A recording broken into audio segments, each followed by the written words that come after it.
नमस्कार मित्रों, वंदे मातरम के ऑडियो ब्रॉडकास्ट में आप सबका स्वागत है। हमारे भारत माता के वीर सिपाही, हमारे जाबाज एयरक्राफ्ट के पायलट अभिनंदन को पाकिस्तानियों ने पकड़ रखा है। तो ऐसे में सवाल उठता है कि वो हमारे देश में वापस कैसे आएगा।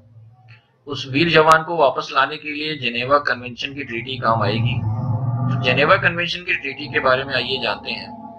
अगर आसान भाषा में कहें तो जेनेवा कन्वेंशन अंतर्राष्ट्रीय स्तर की बैठकों की वो सीरीज है जिसमें लड़ाई में पकड़े गए सैनिकों और दुश्मन के कब्जे में आए, लड़ाई के दौरान घायल हुए सैनिकों के साथ ही लड़ाई के दौरान पकड़े गए आम नागरिकों के हितों की बात होती रही है।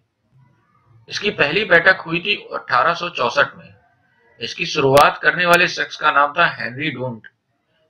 हेनरी जेनेवा का एक बिजनेसमैन था जो 1859 में इटली गया था। वहां उसे बिजनेस करना था, लेकिन इटली में युद्ध के बाद जो हालात बने थे उसमें बिजनेस मुश्किल था। ऐसे में उसने युद्ध के बाद की स्थितियों पर एक लेटर लिखा और सुझाव दिया कि दुनिया के देशों को साथ आना चाहिए और लड़ाई के बाद पैदा हुए हालात से निपटने के बारे में विचार करना चाहिए। इसके बाद एक कमेटी बनी और अक्टूबर 1863 में 16 देश एक साथ आए। 12 देशों ने एक संधि पर सिग्नेचर किए और इसे नाम दिया गया पहला जेनेवा कन्वेंशन। फिर आया साल 1906। स्विट्जरलैंड सरकार ने 35 देशों की मीटिंग बुलाई। मीटिंग इस बारे में थी कि अगर दो देशों के बीच लड़ाई होती है तो इस लड़ाई के दौरान घायल हुए सैनिक या फिर दुश्मन देश के साथ पकड़े गए सैनिकों के साथ कैसा व्यवहार होना चाहिए। जब पहला विश्व युद्ध खत्म हो गया तो ये साफ हो गया कि जेनेवा कन्वेंशन का पालन नहीं हो रहा है। इसके बाद 1929 में कुछ और क्लॉज जोड़े गए।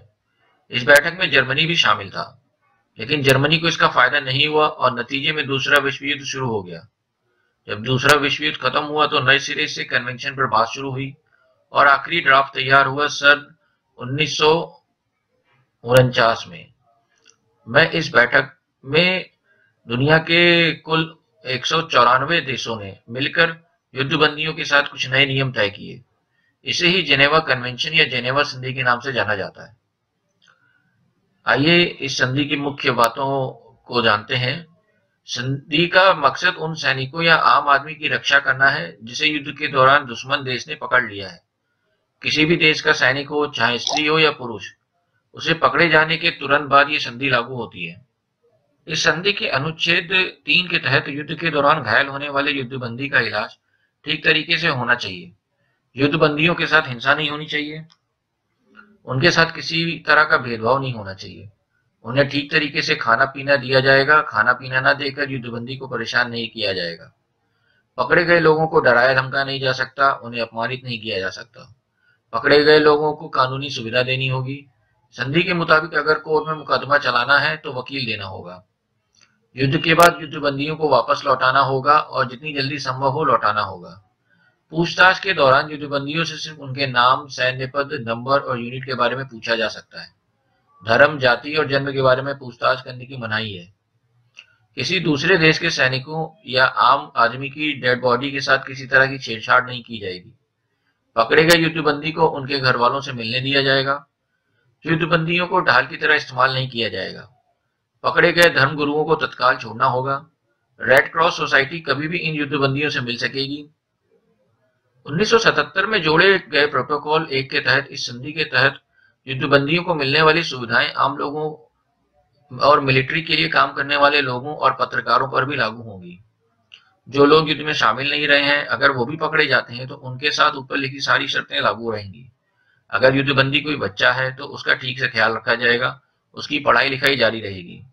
बच्चों से काम करवाना, आतंक में उन्हें शामिल करना, उनसे मजदूरी करवाना या सामूहिक रूप से उन्हें दंडित करने को ये संधि प्रतिबंधित करती है। युद्धबंदी के दौरान अगर किसी बंदी की मौत हो जाती है तो पूरे सम्मान के साथ उसका अंतिम संस्कार किया जाएगा।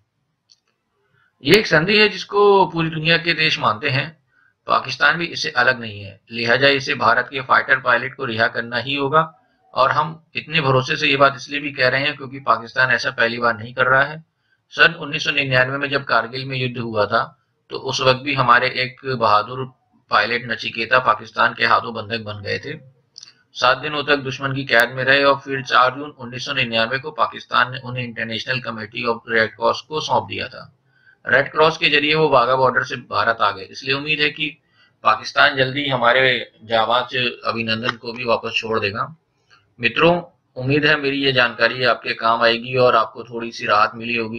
हमारे वीर सपूत जाबाज एयर फाइटर अभिनंदन को वापस आने में मदद मिलेगी और हम उम्मीद करते हैं कि भारत सरकार जल्द से जल्द उन्हें वापस लाने की और ज्यादा तेज कोशिशें करेगी। इसी के साथ मैं आपसे विदा चाहता हूं। आप हमारे चैनल वंदे मातरम को लाइक कर सकते हैं, शेयर कर सकते हैं और सब्सक्राइब करना ना भूलिएगा। और साथ जाते जाते बेल आइकन जरूर दबाइएगा, जिससे कि हमारी आगे और आने वाली अच्छी अच्छी जानकारी यहाँ तक पहुंच सके। वंदे मातरम, जय हिंद।